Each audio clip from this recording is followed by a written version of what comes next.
Maths daily 1 our में मैं दिलीप जायसवाल आपका स्वागत करता हूं। आज हम चैप्टर 5 अर्थमेटिक प्रोग्रेशन में एग्ज़ाम के पॉइंट ऑफ व्यू से जो इम्पोर्टेंट क्वेश्चंस हैं उनको डिस्कस करेंगे। आइए क्वेश्चन देखते हैं।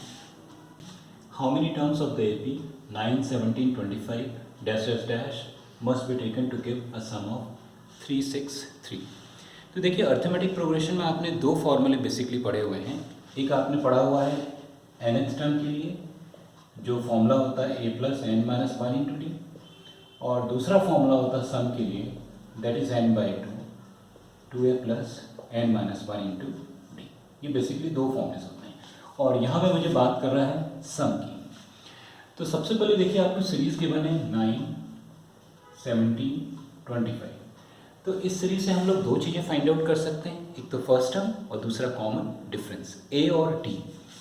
तो फर्स्ट टर्म हो गया आपके पास यहाँ पे 9 और कॉमन डिफरेंस के लिए बाद वाले नंबर को पहले वाले नंबर से अगर अपन माइनस करते हैं 17 माइनस 9 तो d कितना हो जाएगा बच्चों आपका यहाँ पे 8।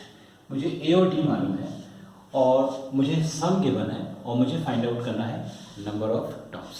तो ऑब्वियसली सम का फॉर्मूला यूज़ करें हम लोग यहाँ पे। तो Sn equals to n by two a plus n minus one into d. Sum given आपको 636, n आपको निकालना है और a की वैल्यूज अगर मैं यहाँ सब्सटीट्यूट कर दूँ तो 2 into 9 plus n minus one into 8। और यहाँ पे इक्वेशंस को अगर हम सॉल्व करें तो इस 2 को मैं यहाँ क्रॉस मल्टीप्लाई कर दूँ तो मेरी कुछ इक्वेशन बन जाएगी 6 इंटू 2 12 और 3 2 6 प्लस 1 7 एंड 6 इंटू 2 कितना आ जाएगा 12 equals to right hand side में मेरे पास आ जाएगा n आउटसाइड है और ब्रैकेट में आ जाएगा 18 प्लस 8n माइनस 8। तो 1 2 7 2 इक्वल्स टू n और 18 से 8 जाएगा 10 बच जाएगा तो 10 प्लस 8n और मैं अगर n को अंदर मल्टीप्लाई कर दूँ तो मेरी इक्वेशन हो जाएगी 10n plus 8n square equals to 1272। This value I will shift in the right hand side. तो इक्वेशन हो जाएगी 8n square plus 10n minus 1272 equals to 0।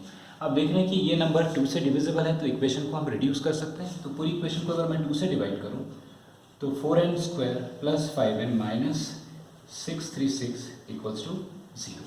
अब यहाँ पे आपको फैक्टर बनाना है, जो बच्चों को सबसे बड़ी प्रॉब्लम आती है फैक्टर में। तो हमें चाहिए क्या होता है, हमें चाहिए मल्टीप्लिकेशन 4 इंटू माइनस 636 और एडिशन चाहिए मुझे यहाँ पे 5। तो चलिए हम लोग किस तरह से फैक्टर निकालते हैं इसको समझते हैं बच्चों। तो सबसे पहले जो हमारा नंबर है 636, इसके पहले हम लोग अगर फैक्टर बनाएं तो 636 को अगर मैं 3 से डिवाइड करूँ तो 2 1 2 और फिर 2 से डिवाइड करें तो 1 एंड 0 6 और 2 से डिवाइड किया तो 53। तो अब देखिए आपके पास एक सॉलिड नंबर आ गया 53 ऑड नंबर और साथ में 53 कैसा है, प्राइम नंबर है। तो अगर मैं मल्टीप्लिकेशन की अगर बात करूँ तो देखिए क्या मिल जाएगा मुझे, ये 4 तो मेरे पास था ही, 4 को मैं लिख सकता हूँ 2 इंटू 2, साथ में ये माइनस साइन बाहर ले लूँ मैं। 4 को 2 इंटू 2 लिखा और यहाँ पे फैक्टर मिल रहे हैं 3 इंटू 2 इंटू 2 इंटू 53। अब आपको ऐसे दो नंबर निकालने हैं जिनका सम जो होना चाहिए वो 5 होना चाहिए। तो देखिएगा अगर मैं इन सारे नंबर को मल्टीप्लाई करूँ तो 2 इंटू 2 4, 3 जा 12, 2 जा 24, 2 जा 48। तो मेरे को यहाँ दो नंबर मिल रहे हैं 48 और 53। तो क्या देखिए 48 और 53 का सम जो है 5 आ सकता है। यस 5 आ जाएगा यहाँ 53 प्लस अगर मैं माइनस 48 करता हूँ तो 5। तो इस तरह से दो फैक्टर मिल जाएंगे मुझे 48 और 53। तो चलिए इस इक्वेशन के फैक्टर देखें हम लोग। तो 4n square plus 53n minus 48n minus 363 equals to 0। यहाँ से आप अगर n कॉमन करते हैं तो ब्रैकेट में आएगा 4n प्लस 53। यहाँ से अगर मैं माइनस 12 कॉमन कर लूँ तो मेरा ब्रैकेट में आएगा 4n प्लस 53 इक्वल्स टू 0। तो 4n प्लस 53 और सेकेंड फैक्टर हो जाएगा n माइनस 12 इक्वल्स टू 0। इस तरह से n की दो वैल्यू मिल जाएगी 12n माइनस 53 बाय 4। आपको मालूम है कि n जो होता है वो नंबर ऑफ टर्म्स होती है, तो कभी भी वैल्यू नेगेटिव नहीं हो सकती है, फ्रैक्शन नहीं हो सकता और फ्रैक्शन में नेगेटिव वैल्यू नहीं हो सकती। इस तरह से जो टोटल नंबर ऑफ टर्म्स होंगे वो कितने हो जाएंगे 12. देखते हैं. If the sum of first 7 terms of an AP is 49 and that of the 17 terms is 289, find the sum of first n terms.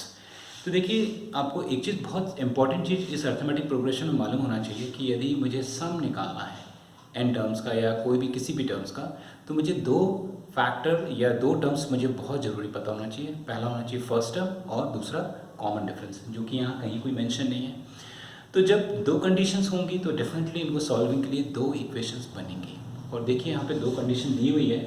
एक तो दिया उन्होंने कि 7 टर्म्स का जो सम है वो 49 है और 17 टर्म्स का कितना है 289 है.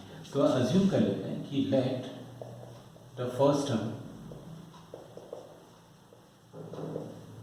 B A and common difference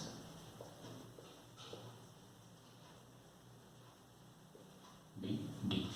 तो पहली कंडीशन लगाएं सम के लिए. Sum of 7 terms S7 equals to 7 by 2 2a plus 7 minus 1 into d. और S7 की वैल्यू गिवन है आपके पास 49. तो 49 equals to 7 by 2 and 2a plus 60. तो देखिए बहुत सिंपल से 7 से 49 कैंसिल हो जाएगा आपके पास यहाँ पे 7 टाइम्स.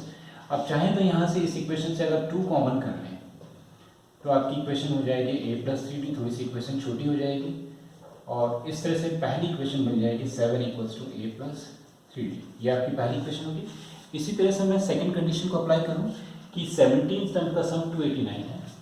तो S17 equals to 17 by 2 2a plus 17 minus 1 into d. और S17 की वैल्यू मुझे गिवन है 289. तो 289 equals to 17 by 2 that is 2a plus 16d. फिर 79 से ये 289 कैंसिल होगा 17 टाइम्स. और अगर मैं यहाँ से 2 कॉमन कर लूँ तो मेरी इक्वेशन रिड्यूस हो जाएगी a plus 8d के फॉर्मेशन में. और लेफ्ट हैंड साइड 17 2 से 2 कैंसिल, तो मेरी सेकंड इक्वेशन बन जाएगी a plus 8d. और अर्थमेटिक प्रोग्रेशन में बहुत अच्छी चीज़ होती है कि हमेशा जब दो इक्वेशन बनेगी दोनों इक्वेशन को सब्सट्रैक्ट कर दीजिए तो a आपका एलिमिनेट हो जाता है. किस तरह से? तो ऑन सॉल्विंग इक्वेशन 1 and 2, तो a plus 3d equals to 7 and a plus 8d equals to 17. Simple subtract कर दीजिए. तो 3 से 8 जाएगा -5d और 7 से 17 जाएगा -10. तो इस तरह से d की वैल्यू कितनी मिल जाएगी 2. अब d की वैल्यू को अगर मैं इक्वेशन 1 में सब्स्टिट्यूट कर दूँ तो 7 equals to a plus 3 into 2. तो 7 equals to a plus 6 और a इक्वल्स टू हो जाएगा 7 minus 6 कितना आ जाएगा 1. तो इस तरह से फर्स्ट टर्म मिल गए. अब आपको निकालना था sum of first n terms और a और d ही हमें चाहिए था. तो sum of first term n terms का जो फॉर्मूला होगा हमारा n by 2 2a plus n minus 1 into d. n as it is रहेगा बच्चों. तो 2 into 1 plus n minus 1 and common difference कितना दिया आपको 2. इक्वेशन को सॉल्व कर लें. यहाँ से देखिए 2 कॉमन कर सकते हैं तो ब्रैकेट में 1 plus n minus 1. ये 2 से 2 कैंसिल, +1 -1 कैंसिल, n बचेगा और n से मल्टीप्लाई हो तो कितना आ जाएगा n स्क्वायर. तो इस तरह से सम ऑफ n टर्म्स की वैल्यू कितनी हो जाएगी n स्क्वायर. देखते हैं ये क्वेश्चन एग्जाम के पॉइंट ऑफ व्यू से वेरी वेरी इंपॉर्टेंट. आइए देखते हैं. If the sum of first n terms of an AP is 4n minus n square, what is the first term, what is the sum of first 2 terms, what is the second term. Similarly find the third, the 10th and the nth term. बहुत simple तरीके से हम इसको solve करते हैं. तो देखिए आपको गिवन है sum of n terms is 4n minus n square. अगर मैं आपको बोलूँ कि n की वैल्यू 1 रखिए तो S1 इंडिकेट करेगा सम ऑफ फर्स्ट टर्म मतलब पहला टर्म. तो वैल्यू क्या आ जाएगी 4 into 1 minus 1 square. तो 4 minus 1 कितना आ जाएगा बच्चों 3. तो ये सम ऑफ फर्स्ट टर्म होगा, ये वैल्यू किसके बराबर होगी मेरे पास, इसको मैं लिख सकता हूँ दैट इज फर्स्ट टर्म जो मेरा S1 के बराबर होगा. इसी तरह से अगर मैंने n की वैल्यू अगर 2 रखा बच्चों यहाँ पे तो S2, तो S2 का मतलब होगा सम ऑफ फर्स्ट 2 टर्म्स. और वो वैल्यू क्या हो जाएगी बच्चों यहाँ पे राइट हैंड साइड में 4 into 2 minus 2 का स्क्वायर. तो 4 into 2 8 minus 4 कितना आ जाएगा 4. ये मेरा S2 आ गया.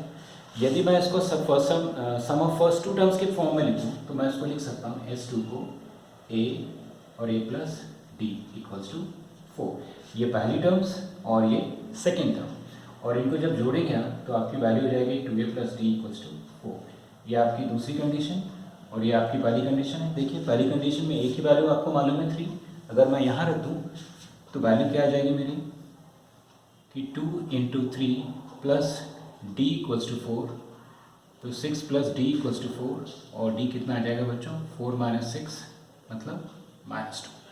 अगर मुझे ए और डी मिल गया तो मैं कोई भी टर्म्स फाइंड आउट कर सकता हूँ। तो देखिए मुझे क्या क्या टर्म फाइंड आउट करना है। पहले मुझे निकालना था फर्स्ट टर्म, तो फर्स्ट टर्म मैं निकाल दिया है 3। What is the sum of first two terms, तो sum of first two terms देखिए आपको दिखा है S2 कितना दिया है आपको 4, यह सेकेंड पार्ट हो गया आपका। What is the second term, second term मतलब ही इज आस्किंग T2, और T2 कितना होता है बच्चों a प्लस डी। ए आपके पास 3 है और डी है -2, तो सेकेंड टर्म हो जाएगा आपके पास 1। फिर similarly find the third term, तो T3 जो होगा आपका वो होगा a प्लस 2d। ए आपका 3 है और d -2 है, तो 3 माइनस 4 कितना जाएगा बच्चों -1।